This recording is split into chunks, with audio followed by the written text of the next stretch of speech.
Hello friends, welcome to the Learning by Notes. In this video we will talk about stream.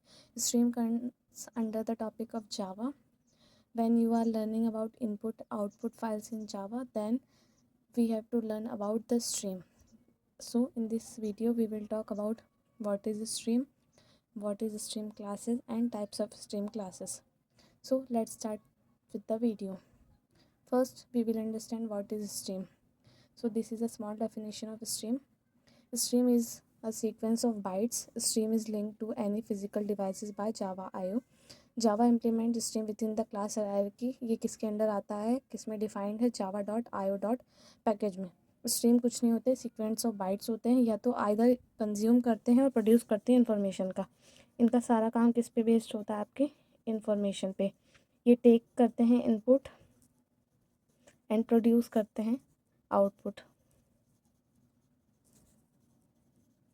अगर आप इसे diagram के through भी show करना चाहते हैं तो आप बना सकते हैं. इनपुट, जैसे आपने यहाँ पे बना दिया, ये इनपुट, ये आपकी हो गई स्ट्रीम्स, और फिर ये क्या करते हैं, प्रोड्यूस करते हैं आउटपुट. तो आप इसे डायग्रामेट्रिकली भी शो कर सकते हैं. तो ये कुछ नहीं होते हैं, सीक्वेंस ऑफ इंफॉर्मेशन होते हैं. ये सोर्स की तरह भी काम करते हैं, जहाँ आप इनपुट देते हैं और ये फिर आपको प्रोड्यूस करते हैं आउटपुट. तो ये सोर्स डेस्टिनेशन का भी काम करते हैं. ये आपका सोर्स हो गया और फिर इनपुट में आपका डेस्टिनेशन हो गया. तो आप ऐसे छोटे छोटे डायग्राम बना के अच्छे से समझ सकते हैं कि वो क्या काम करता है स्ट्रीम. और आप इनपुट कैसे देते हैं, any devices like keyboard, disk files, network socket से आप इनपुट दे सकते हैं.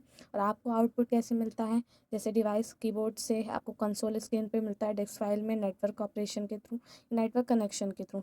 तो ये क्या होते हैं, स्ट्रीम्स के डेफिनेशन होती है. आप ये छोटा सा डायग्राम बना के समझ सकते हैं कि स्ट्रीम क्या है और आपका इनपुट कैसे देते हैं और आपको आउटपुट कैसे मिलता है, ये फिजिकल डिवाइसेस से कैसे काम करता है. और ये टॉपिक आपके इनपुट और आउटपुट फाइल्स में काम आता है जावा. जब आप जावा पढ़ते हैं तो ये आप हैंडिंग में देखते हैं कि इनपुट आउटपुट फाइल में कैसे काम करती है streams. So let's start with what is stream classes. Stream classes are divided in two types.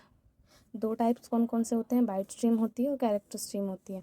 तो byte stream are use for handling input and output operation on bytes. ये किस पे काम करता है, सारे इनपुट और आउटपुट जो ऑपरेशन परफॉर्म होते हैं वो इसके बाइट्स पे होते हैं.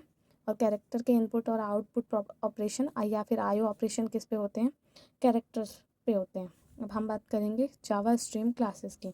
अब जैसे आप इसको डायग्राम को ड्रॉ कर सकते हैं, तो ये किस में डिवाइडेड है, टू पार्ट्स में.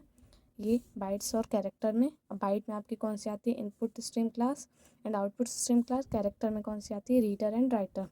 सो byte stream class input stream use होती है इनपुट ऑपरेशन के लिए और आउटपुट स्ट्रीम होती है आउटपुट ऑपरेशन में.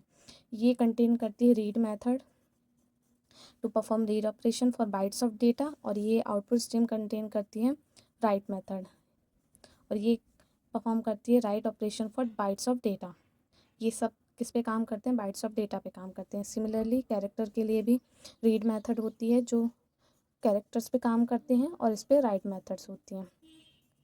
ये टॉपिक जावा के इनपुट आउटपुट फाइल्स में काम आता है. तो in this video we have talked about what is stream, stream classes, types of stream and what are some classes inside the byte and character stream. तो ये आपका फुल फॉर्म हो गया बाइट, स्ट्रीम और कैरेक्टर स्ट्रीम्स की. इनके अंदर भी बहुत सारी मेथड्स होती हैं. जब आप इसे डीप में टॉपिक पढ़ेंगे तो इसके अंदर भी बहुत सारी मेथड्स होती हैं, तो वो हम नेक्स्ट वीडियो में बात करेंगे. That's all about this video. Thank you.